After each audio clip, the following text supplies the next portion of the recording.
Good evening all of student. आप लोग कैसे हैं? ठीक होंगे।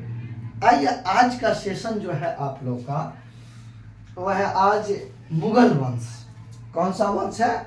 आज मुगल वंश शुरू होंगे और मुगल वंश को पूरी तरह से आज देंगे, फिनिश कर देंगे। आज का हेडिंग होगा मुगल वंश। आज कौन सा वंश होगा?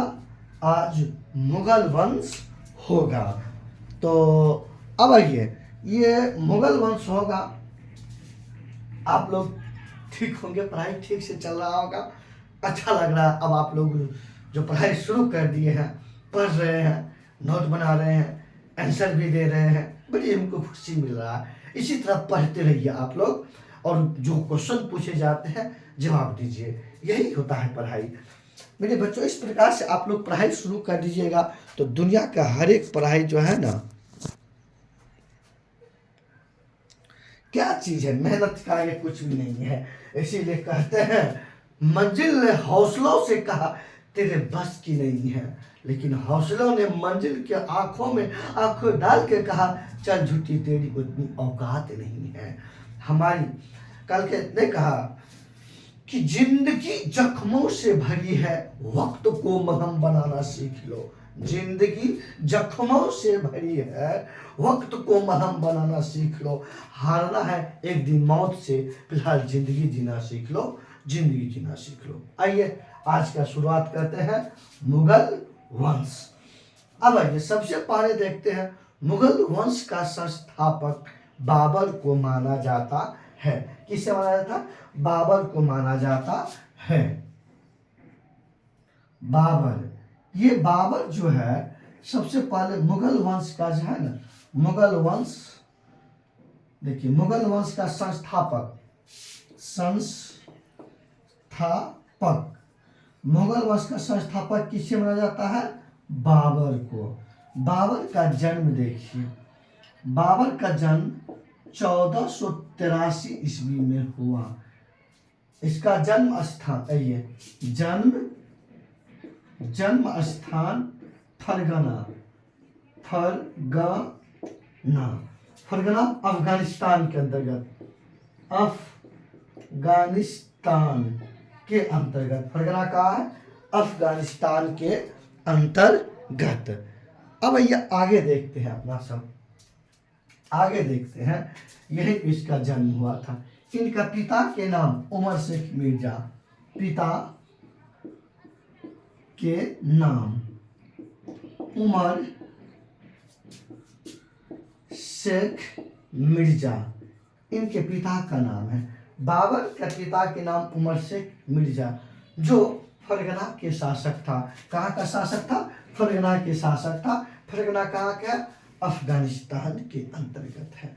बाबर जो है, बाबर को भारत पर आक्रमण करने का न्योता पंजाब के शासक दौलत खां और लोधी वंश के अंतिम शासक इब्राहिम लोधी के चाचा आलम शाह कौन दिया? तो इसको जो है ना, एक मिनट रुक जाइए।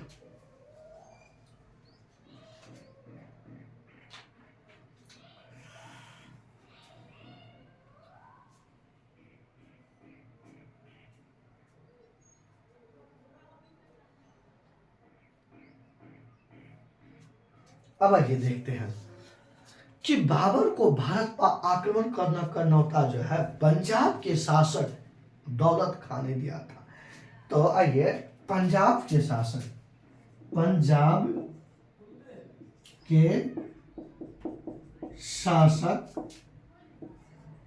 दौलत खां, ये जो है ना बाबर को भारत पर आक्रमण करने का न्योता दिया था। तो यही सबको कहते हैं कायर। इस सबको मन करता सीधा गोली मार के उड़ा देना चाहिए।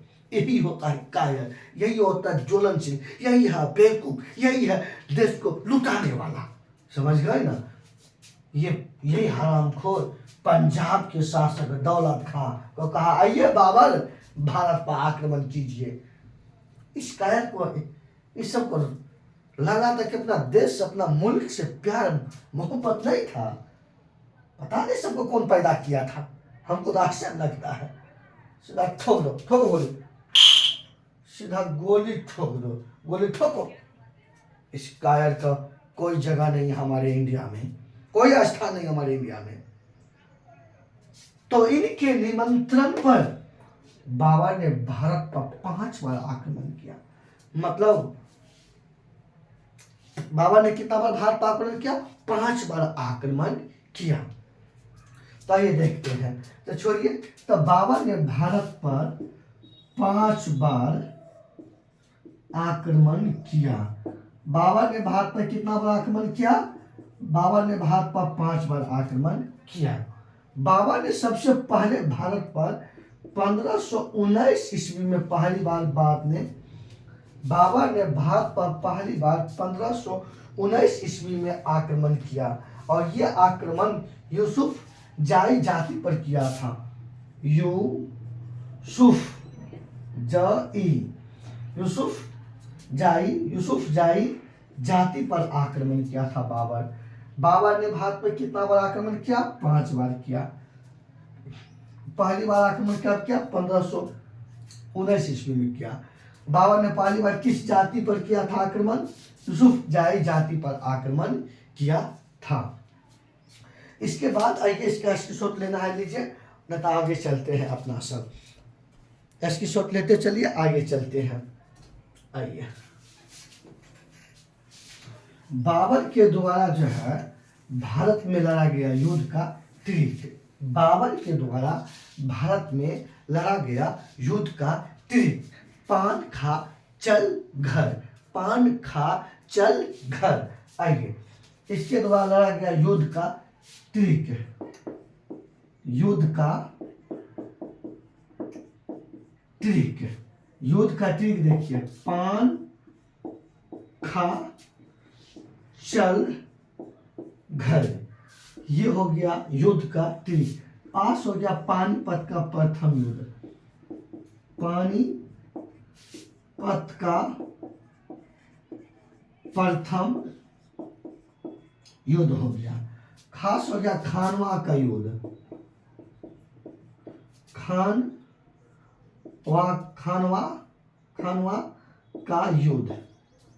खानवा का युद्ध।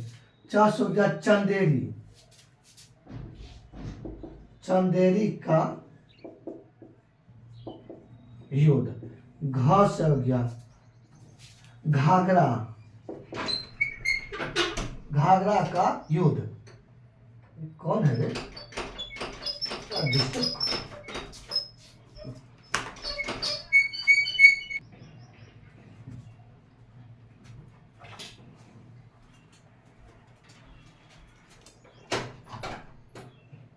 निकलने के बाद तुमसे बात करते बढ़िया से। अभी तुमको कहाँ से देखिए, घाघरा का युद्ध, घाघरा का युद्ध देखिए। पानीपत का प्रथम युद्ध हो गया, खानवा का युद्ध हो गया, चंदेरी का युद्ध हो गया और घाघरा का युद्ध हो गया। देखिए, पानीपत का प्रथम युद्ध हो गया 1526 ईस्वी में, खानवा के युद्ध 1527 ईस्वी में, चंदेरी के युद्ध 1528 ईस्वी में, घाघरा के युद्ध 1529 ईस्वी में। यह घाघरा की युद्ध हुआ। पानीपत का प्रथम युद्ध 1526 ईस्वी में, खानवा की युद्ध 1527 ईस्वी में, चंदेरी की युद्ध 1528 ईस्वी में, घाघरा की युद्ध 1529 ईस्वी में। ये सभी युद्ध, ये जितने देख रहे युद्ध, ये सभी युद्ध बाबर ने जीत लिया। ये सभी युद्ध कौन जीता? ये सभी युद्ध बाबर ने जीत लिया।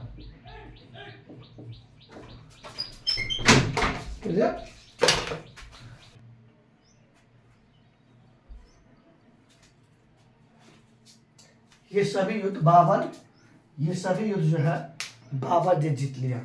ये सभी युद्ध कौन जीत लिया? ये सभी युद्ध बाबर बाबर ने जीत लिया। आइए, ये पानीपत का प्रथम युद्ध में एक ओर से लड़ रहा था लोधी वंश के अंतिम शासक इब्राहिम लोधी। इब्राहिम लोधी इब्राहिम लोधी इब्राहिम लोधी की हार हुआ पानीपत के प्रथम युद्ध में। खानवा के युद्ध इधर से लड़ रहा था मेदिनी राय। खानवा का युद्ध इधर से खानवा के युद्ध लड़ रहा था राणा संगा।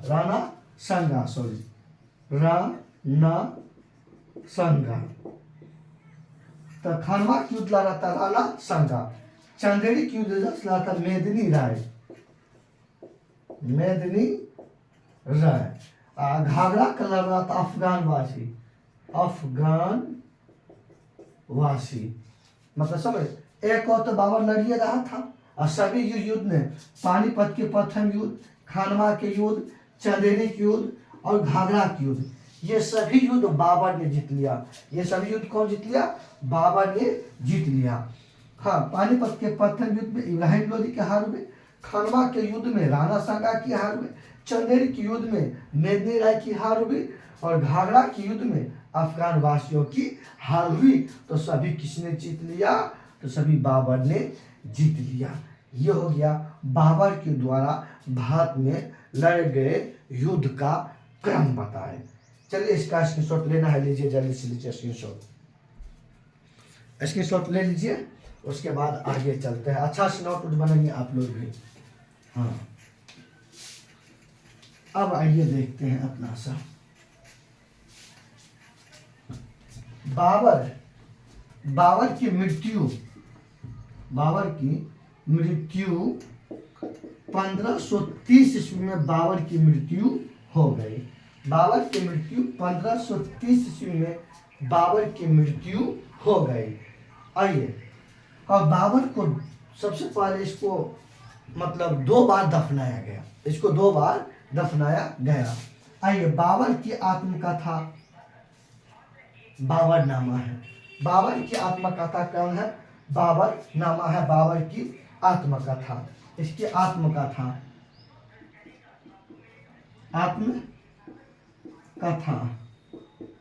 बाबरनामा। बाबर की आत्मकथा बाबरनामा। बाबर की उत्तराधिकारी बड़े पुत्र हुमायूं हुए।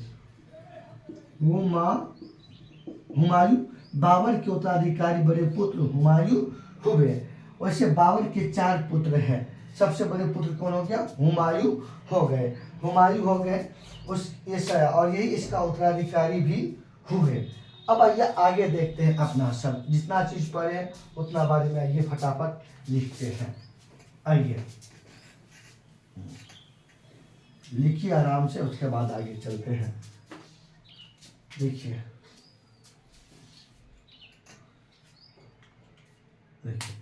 मुगल वंश। देखिए संस्थापक लिखिएगा।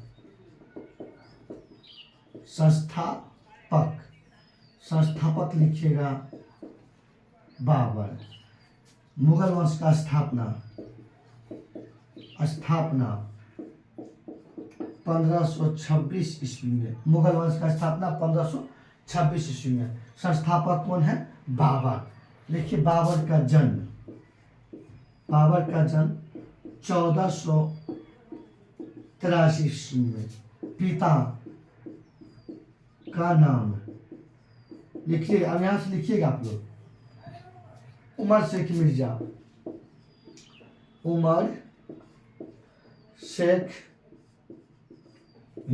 पिता का नाम क्या हो गया?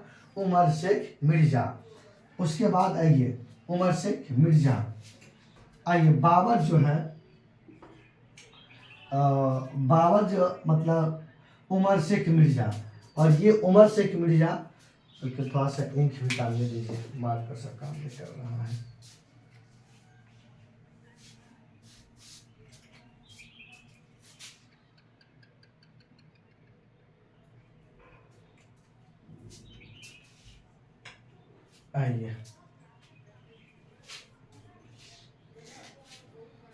आइए उमर शेख मिर्जा जो है ना, ये उमर शेख मिर्जा लिखिए, उमर शेख मिर्जा फरगाना के शासक थे। फरगाना कहा, ये अफगानिस्तान के अंतर्गत, अफगानिस्तान कहा, अफगानिस्तान के अंतर्गत। उसके बाद बाबर जो है, उसके बाद ये बाबर जो है 1494 ईस्वी में, बाबर जो है 1494 ईस्वी में फरगाना का शासक बना था। कहा शासक में, फरगाना का शासक, क्योंकि 1494 ईस्वी में बाबर के पिता उमर शेख मिर्जा की मृत्यु हो गई। इसका जो मृत्यु जो है, इसका मृत्यु 1494 ईस्वी में हो गई। जब उमर शेख मिर्जा की, बाबर की पिता की मृत्यु हो गई, तब बाबर 1494 ईस्वी में फरगना का शासक बना।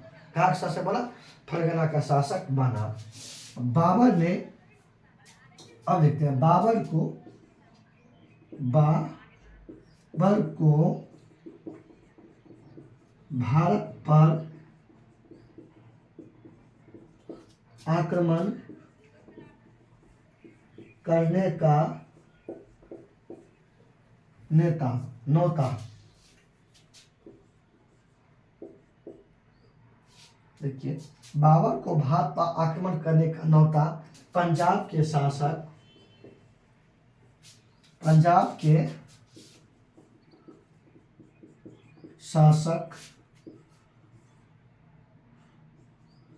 दौलत खान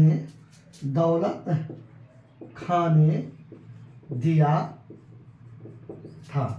पंजाब के शासक को दौलत खान ने दिया था। चलिए स्क्रीनशॉट लीजिए, फिर आगे चलेंगे।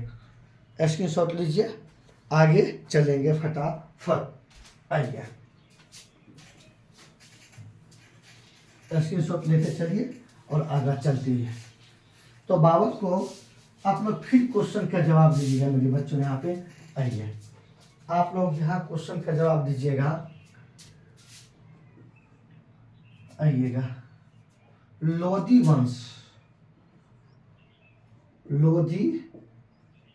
वंश के अंतिम शासक कौन हुआ? पहला प्रश्न। दूसरा, आगरा को किसने बसाया था? दूसरा क्वेश्चन। तीसरा क्वेश्चन आप लोग से है, तीसरा क्वेश्चन आप लोग से है कि ज्वालामुखी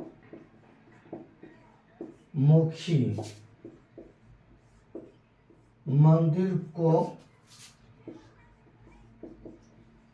किसने तोड़ फोड़ किया था? तीसरा क्वेश्चन हो गया। चौथा क्वेश्चन लिख लीजिए। चौथा क्वेश्चन लिख लीजिए कि गुलाम वंश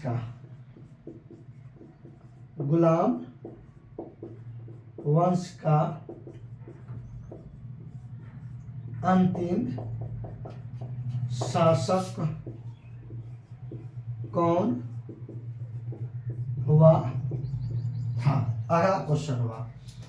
पांचवा क्वेश्चन, क्योंकि ये 5 क्वेश्चन में मेरा देने का एक ही उद्देश्य है कि ये 5 क्वेश्चन जवाब देने का मतलब आप पिछला कॉपी आपका रिवाइज हो जाएगा, आपकी तैयारी जारी रहेगा। इस 5 क्वेश्चन को जवाब ढूंढ के दीजिएगा ना, तो इससे कॉपी पढ़िएगा, कॉपी रिवाइज हो जाएगा, आपकी ज्ञान बढ़ जाएगा।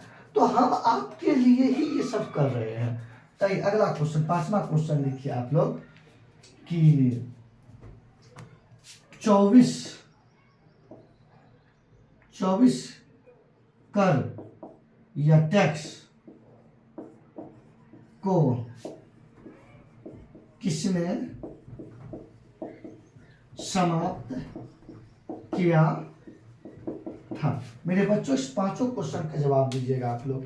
ये 5 क्वेश्चन आप लोग स्क्रीनशॉट ले लीजिए, स्क्रीनशॉट ले लीजिए। इस 5 क्वेश्चन को आप अपना कॉपी में भी लिखिएगा और 500 क्वेश्चन को जवाब दीजिएगा। और आप लोग जवाब दे रहे हैं, हमको खुशी मिल रहा है। चलिए, ये 5 क्वेश्चन तो मैं प्रत्येक दिन आपको दे दूंगा। ये 5 क्वेश्चन का जवाब देने के लिए आप कॉपी पढ़िएगा, रिवाइज होइएगा। अच्छा लगता है आप लोग की जवाब से, मुझे खुशी मिलता है। अब ये बाबर ने भारत पर 5 बार आक्रमण किया था। देखिए, बाबर ने भारत पर 5 बार आक्रमण किया था। कितना बार आक्रमण किया था? 5 बार आक्रमण किया था। देखिए, 1519 ईस्वी में पहली बार बाबर ने भारत के यूसुफ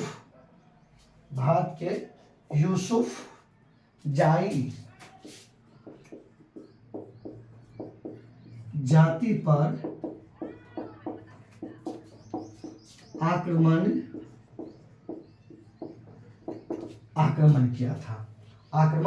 किया था। अब ये अगला देखते हैं अपना सब, अब अगला देखते हैं। और इसके बाद बाबर ने जो है ना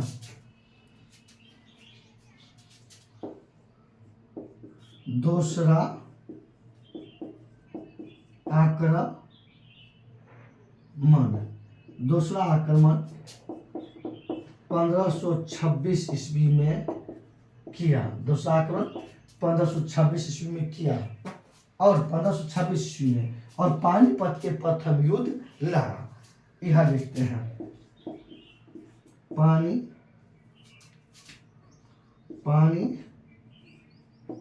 के प्रथम युद्ध, पानीपत के प्रथम युद्ध, पानीपत के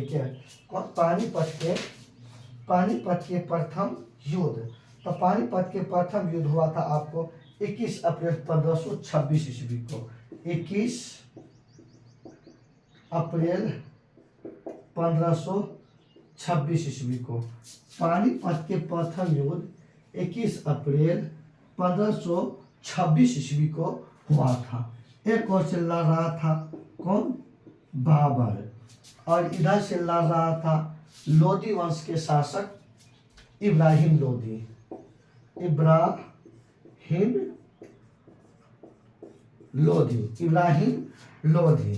इसमें बाबर को विजय प्राप्त हुआ, बाबर जीते और इब्राहिम लोदी की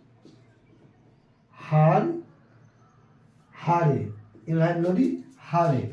मतलब पानीपत के प्रथम युद्ध 21 अप्रैल 1526 ईस्वी में हुआ, जिसमें बाबर जीते और इब्राहिम लोदी की हार हुए। और इसमें बाबर की सेना की संख्या मात्र 1000 थे। बाबर की सेना की संख्या कितना? 1000। जबकि इब्राहिम लोदी की सेना की संख्या 10,000 थे। कितना? 10,000। बाबर की 1000 सेना इब्राहिम लोदी के 10,000 सेना को पराजित किया। यानी कि बाबर की एक सेना ने इब्राहिम लोदी के 10 सेना को पराजित किया। तो यही कहते हैं, हिम्मत है तो निकलो आगे, रख हौसला, वह मंजिल भी आएगा। प्यासे के पास चलकर समुंदर भी आएगा। थक कर न बैठ ए मेरे मंजिल के मुसाफिर, मंजिल में मिलेगा मजा भी आएगा। तो देखिए कि एक ने 10 को मारा। इसी को कहते हैं हौसला है तो सब कुछ है। तो यही, तो इस प्रकार से जो है, चलिए स्क्रीन शॉट लीजिए, फिर आगे लिखते हैं अपना सब। स्क्रीन शॉट ले लीजिए इसके। चलिए, स्क्रीन शॉट ले लिए होंगे, अब आगे चलते हैं।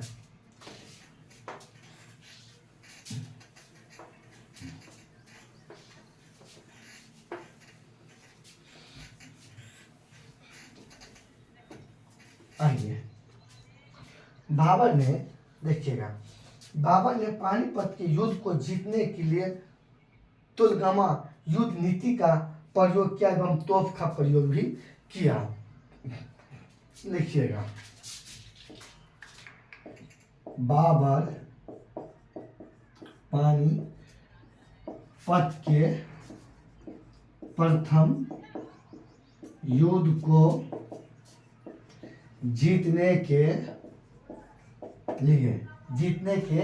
लिए तुगलमा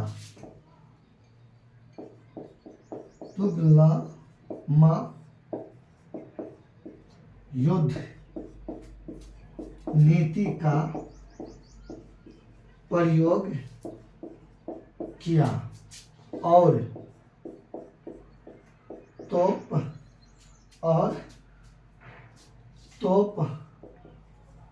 खाने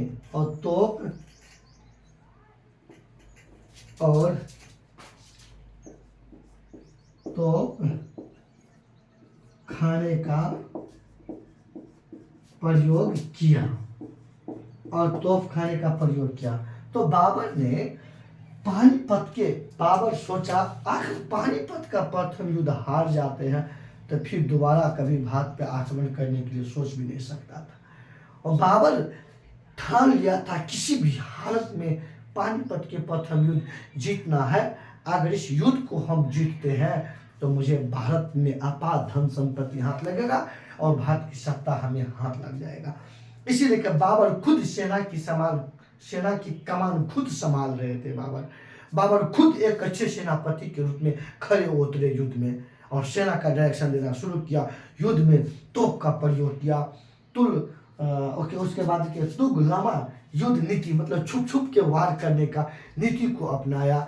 इस सारी नीति का प्रयोग करके बाबर ने पानीपत के प्रथम युद्ध जीते। और जब बाबर को पानीपत के प्रथम युद्ध में विजय प्राप्त हुए, अपार धन संपत्ति हाथ लगे और इस युद्ध के साथ भारत में दिल्ली सल्तनत के शासन समाप्त हुआ और बाबर ने मुगल वंश का नींव रखा। इसलिए कि मुगल वंश का संस्थापक बाबर को माना जाता है।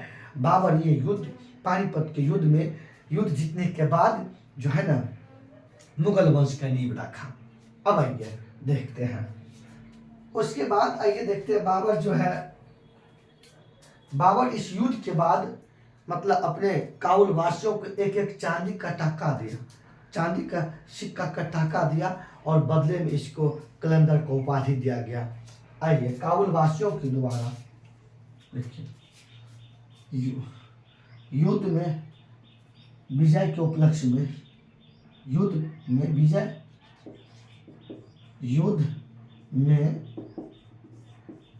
विजय के उपलक्ष्य में बाबर ने काबुल वासी को एक चांदी का सिक्के दिया। आइए, काबुल वासियों द्वारा बाबर को कलंदर की उपाधि प्रदान किया गया। मतलब इस पानीपत के प्रथम युद्ध जीतने के बाद प्रत्येक काबुल वासियों को एक एक चांदी का टाका दिया गया, चांदी का टाका का सिक्का दिया गया और बदले में बाबर को जो है ना कलंदर का उपाधि दिया गया। चलिए स्क्रीनशॉट लीजिए, स्क्रीनशॉट ले लिए होंगे। अब आगे चलेंगे अपना सब जल्दी से।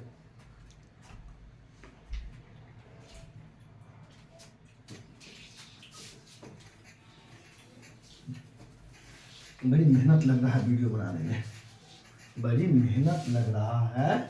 वीडियो बनाने में, अब आइए देखते हैं हम। इसके बाद जब बाबर इसके बाद बाबर खानवा का युद्ध लड़ा। खानवा कौन सा युद्ध? इसके बाद देखेंगे खानवा का युद्ध। खानवा का युद्ध, खानवा का युद्ध देखेंगे 17 मार्च 1517 ईस्वी में। 17 मार्च 1527 ईस्वी, 1527 ईस्वी में। आइए, ये युद्ध लड़ रहा था एक और से कौन? बाबर।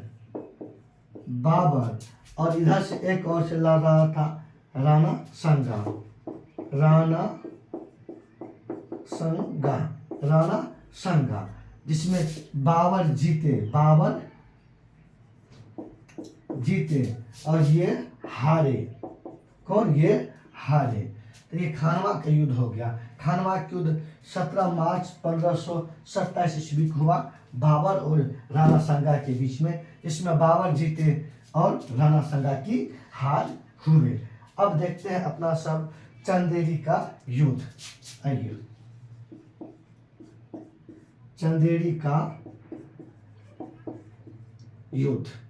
चंदेरी का युद्ध देखते हैं। चंदेरी का युद्ध 29 जून 1528 ईस्वी को, 29 जून 1528 ईस्वी को, 29 जून 1528 ईस्वी को चंदेरी का युद्ध हुआ। आइए, एक और से लड़ रहा था बाबर और एक और से लड़ रहा था मेदिनी राय। मेदिनी राय। एक और से लड़ रहा था कौन? मेदिनी राय। मेदिनी राय। और इसमें भी बाबर जीते। कौन जीते? बाबर जीते। और हारे कौन? राणा संगा हारे। चलिए, इसकी शॉट लीजिए, उसके बाद आगे चलते हैं। इसके शॉट ले लिए होंगे तो चलिए अब आगे चलते हैं। फटाफट चलिए, टाइम को नहीं सेविंग करना है। अब आइए देखते हैं घाघरा का युद्ध।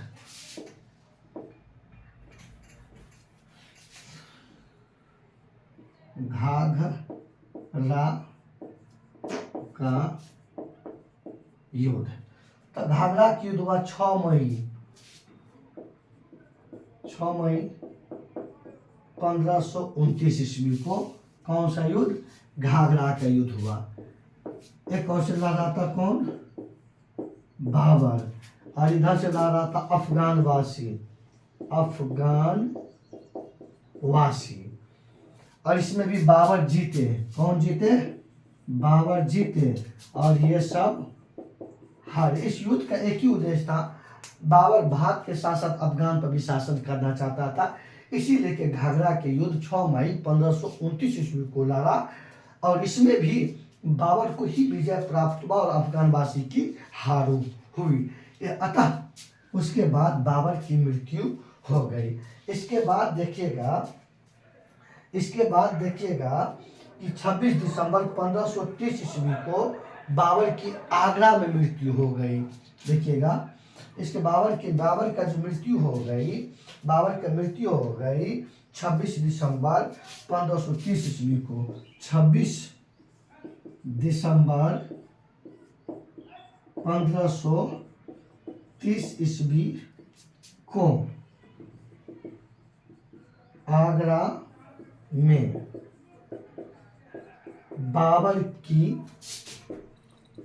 मृत्यु हो गई। बाबर की मृत्यु कब हो गई?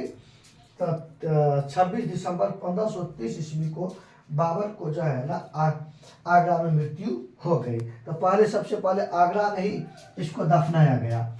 तो पहली बार इसको जो है ना आगरा में दफनाया गया। पहली बात तो यहाँ, लेकिन दोबारा फिर यहाँ से इसको इस कब्र से निकाल के फिर इसको काबुल में दोबारा दफनाया गया। तो कौन ऐसा व्यक्ति है जिनको 2 बार दफनाया गया? तो बाबर को। तो बाबर को पहली बार कहाँ दफनाया गया था? आगरा में दफनाया गया था। फिर दोबारा कहाँ दफनाया गया?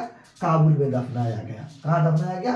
काबुल में दफनाया गया था। चलिए स्क्रीनशॉट लीजिए, फिर आगे चलते हैं अपना शब्द।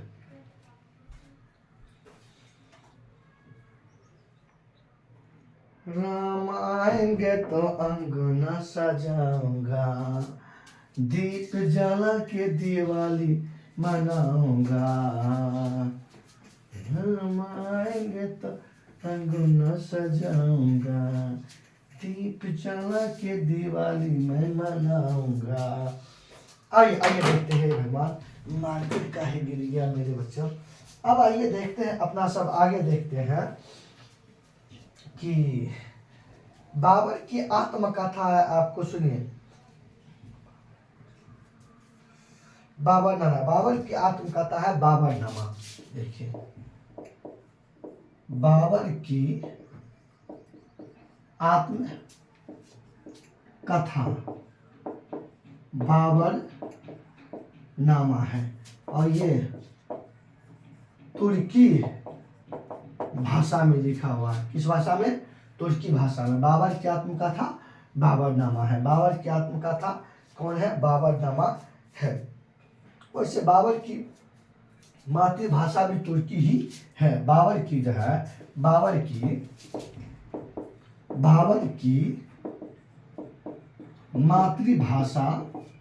मातृभाषा तुर्की है।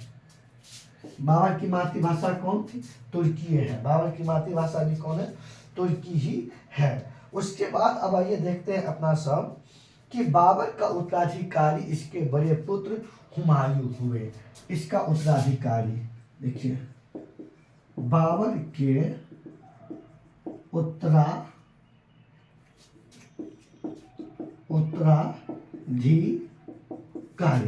बाबर के उत्तराधिकारी बड़े पुत्र हुमायूं हुए। बड़े पुत्र कौन हुए? हुमायूं हुए। हुमायूं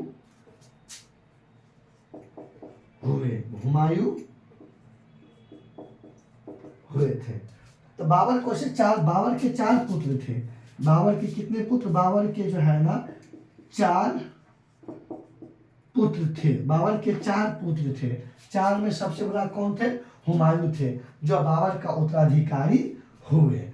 आइए देखते हैं अपना सब, इतना लेने के बाद अब देखते हैं अपना सब हुमायूं के बारे में। आइए जानकारी हासिल लेते हैं। ऐसे शॉट आप लोग ले लिए होंगे, अच्छा लगता है पढ़ाने में। अब आइए देखते हैं हुमायूं के बारे में जानकारी। हुमायूं को देखते हैं, हुमायूं। तो आइए हुमायूं के बारे में सबसे पहले, हुमायूं का जो है ना,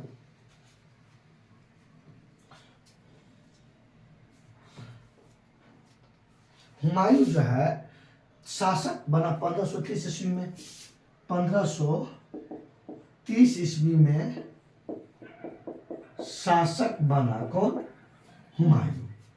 लेकिन शासक बनने से पहले ये बदखास का गवर्नर था। ये कहाँ का गवर्नर था?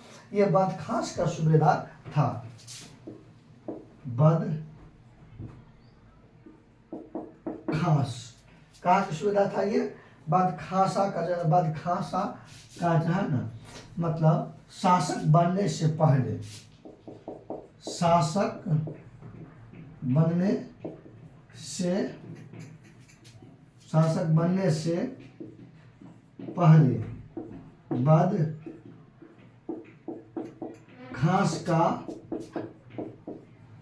बदखास का सूबेदार था। सूबेदार था। हुमायूं देखिएगा, हुमायूं 1533 ईस्वी में एक भवन बनाया, दिन पनाह भवन बनाया दिल्ली में। बाबर जो है 1533 ईस्वी में जो है दिल्ली में दिन पनाह भवन बनाया, जिसका वो पुस्तकालय बना।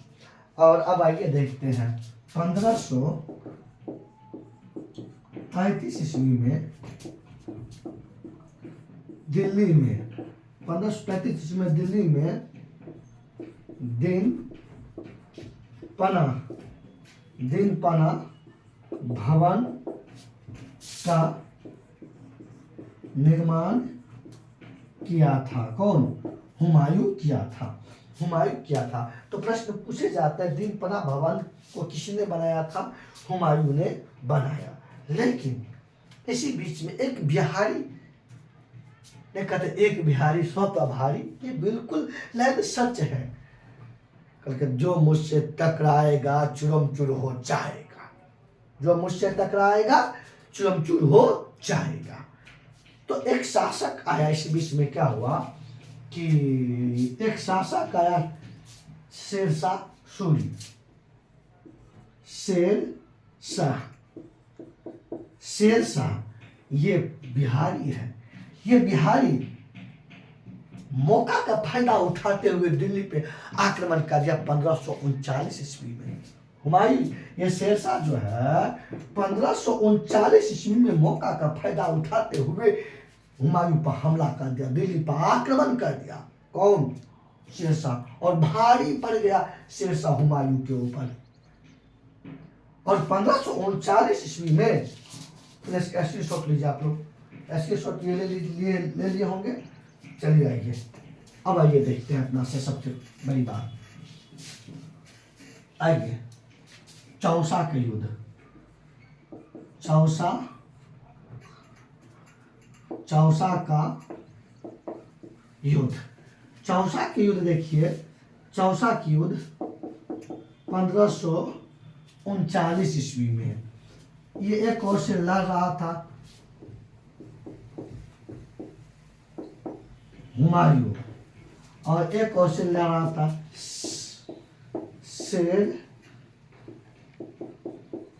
शेरशाह। अब देखिएगा 1539 ईस्वी में बिहारी शेरशाह दिल्ली पे आक्रमण कर दिया और उस समय दिल्ली पे शासन कर रहा था कौन? हुमायूं। और हुमायूं पर हमला करते हुए और हुमायूं और शेरशाह के बीच में चौसा के युद्ध शुरू हो गया 1539 ईस्वी में। ये युद्ध घमासान चला, ये युद्ध घमासान युद्ध चला। और अंत में हुमायूं की हार हुए और शेरशाह को विजय प्राप्त हुए। इसीलिए मैं बिहारी हूँ, बिहारी को कोई हरा दे ये मुमकिन नहीं। हाँ, और हरा और शेरशाह इसके ऊपर भारी पड़ गया, घमासान दोनों के बीच में हुआ और हुमायूं को पराजित कर दिया। कौन? शेरशाह, चौसा के युद्ध में। लेकिन अगले वर्ष फिर दोनों के बीच में टकरार हो गया। फिर ये 1540 ईस्वी में दिल्ली पे आक्रमण कर दिया और फिर से दोनों के बीच में विलग्राम या चौसा के युद्ध शुरू हो गया। आइए,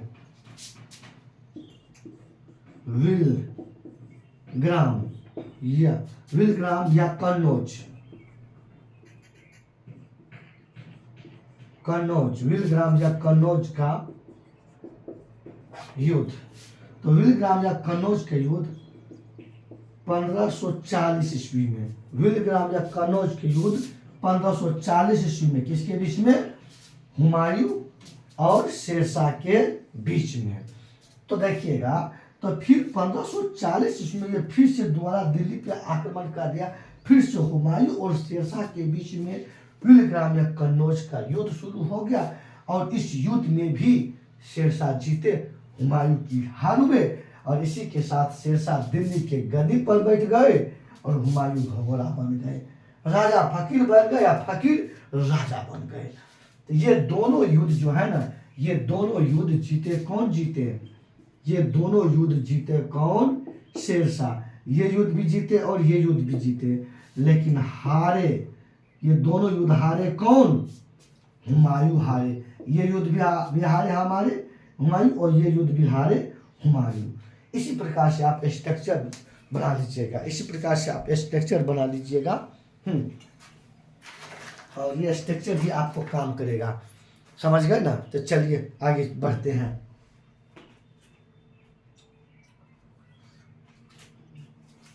लिख लीजिएगा,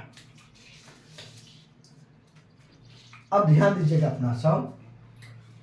तो इसी युद्ध के साथ शेरशाह का शासन दिल्ली पे शुरू हो गया और हुमायूं भगोड़ा बन गया और हुमायूं इस युद्ध में हारने के बाद हुमायूं को भारत में कोई सहायता नहीं किया, कोई मदद नहीं किया, कोई शरण नहीं दिया, कोई भाई भी नहीं मदद किया। तब बेचारा देश छोड़ करके फारस चला गया और ये राजा बन गया। कौन? शेरशाह।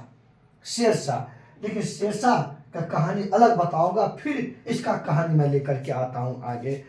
लेकिन जब ये 1540 ईस्वी में गद्दी छोड़े तो 1555 ईस्वी में पुनः जाकर के दिल्ली की गद्दी प्राप्त किया। कौन? हुमायूं। हुमायूं 1540 ईस्वी में भगोड़ा बना, देश छोड़ कर चला गया। लेकिन 1555 ईस्वी में फिर से दिल्ली के गद्दी पर बैठ गया। कौन? हुमायूं। अब जब देश छोड़ करके 1540 ईस्वी में यह देश छोड़ के चला गया फारस। कहाँ चला गया? फारस चला गया। और यहीं पे 1541 ईस्वी में, यहीं पे 1541 ईस्वी में हमीदा बानो बेगम से निकाह किया। कौन? हुमायूं ने। तो 1541 ईस्वी में हमीदा बानो बेगम से निकाह किया फारस में ही। कौन? हुमायूं ने। सिर्फ इसको मिटाते हैं अब अपना सब। आइए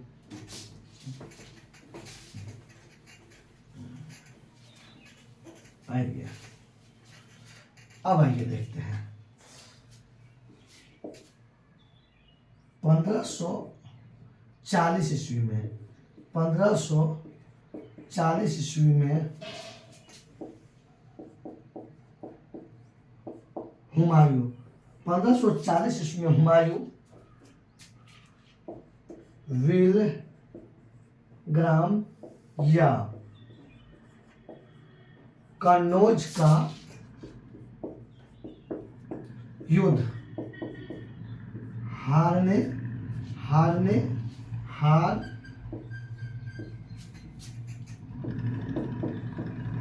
पर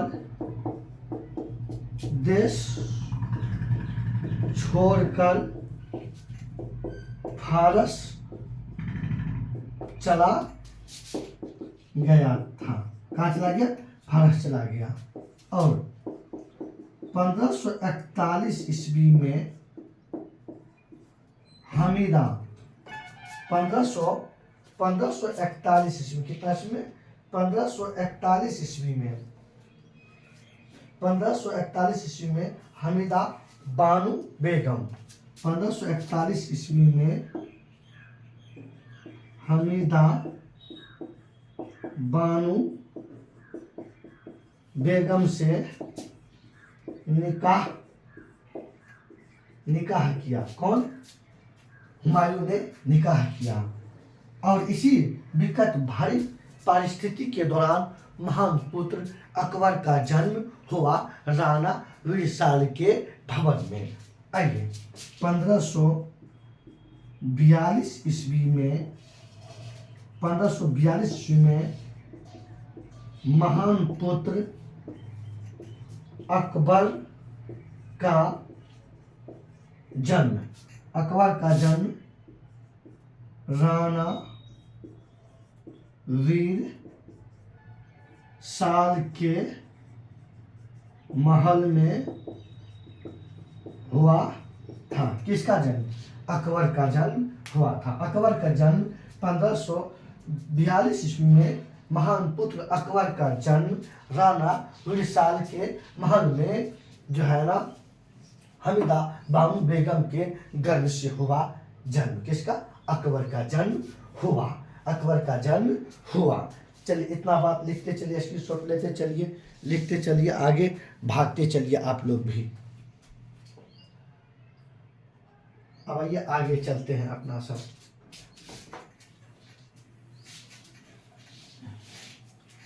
आइए देखते हैं यहाँ पे 1555 ईस्वी में पुनः 1555 ईस्वी में पुनः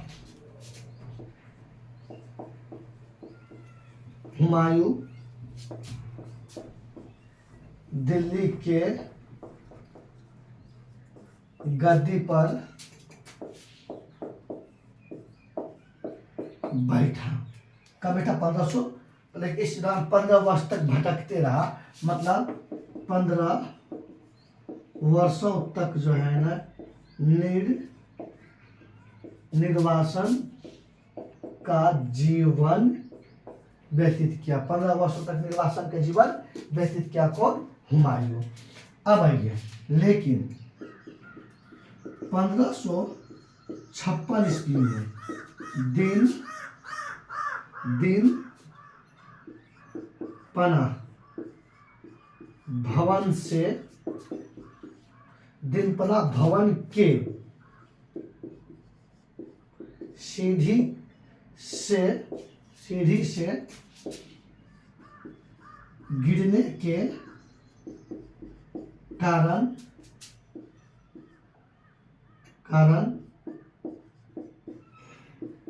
हुमायूं की मृत्यु हो गई। हुमायूं की मृत्यु 1556 ईस्वी में दिन पना भवन की सीढ़ी से गिरने के कारण हुमायूं की मृत्यु हो गई।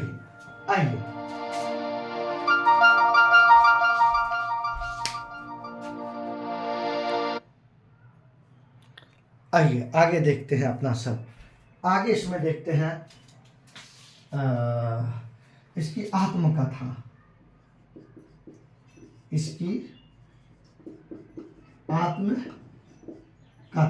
किसकी? हुमायूं की आत्मकथा है हुमायूंनामा।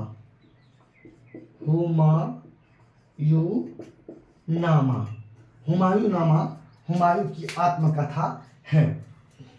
हुमायूंनामा हुमायूं की आत्मकथा है। इसकी रचना बहन गुलबदन बेगम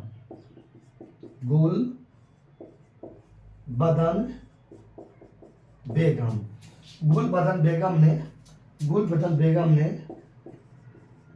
रचना की थी। किसका? हुमायूंनामा की। हुमायूंनामा की रचना कौन की? गुलबदन बेगम ने हुमायूंनामा की रचना की। और ये जो है ना, चलिए इसके स्क्रीनशॉट लीजिए जल्दी से। स्क्रीनशॉट लिए होंगे। अब लिखेंगे हुमायूं के द्वारा लड़ा गया युद्ध कौन कौन सा है, एक लाइन में लिख करके आज का सेशन यही समाप्त करेंगे और आगे कल देखेंगे। अब इसमें देखेंगे हुमायूं के द्वारा लड़ा गया युद्ध कौन कौन सा है, उसको आगे सबसे पहला देखेंगे देवरा का युद्ध 1531 ईस्वी में हुमायूं लड़ा। 1531 ईस्वी में लड़ा। उसके बाद ये चौसा का युद्ध देखते हैं। चौसा का युद्ध 1539 ईस्वी में। तीसरा देखते हैं विलग्राम या कन्नौज का युद्ध 1540 ईस्वी में। चौथा युद्ध हो गया इसका कौन? सरहिंद का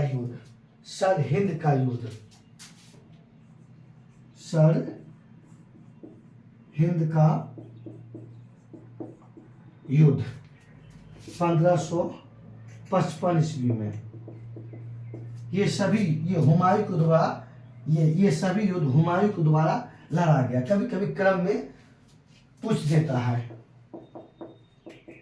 हुमायूं के द्वारा लड़ा गया सभी युद्ध है। पहला कौन है? देवरा के युद्ध, चौसा के युद्ध, विलग्राम या कन्नौज का युद्ध और सरहिंद का युद्ध। अब इसका देखेंगे, इसका जो मृत्यु हो गए थे 1556 ईस्वी में। इसकी अगली कहानी अगले वीडियो में देखेंगे। आज के सेशन यही समाप्त करेंगे। आपसे जो क्वेश्चन पूछे हैं वो दीजिए, लाइक करिए, लाइक समझाइए, सब्सक्राइब कीजिए, दोस्तों ग्रुप में भेज दीजिए। चलिए समय भी हो गया है। जय हिंद, जय भारत।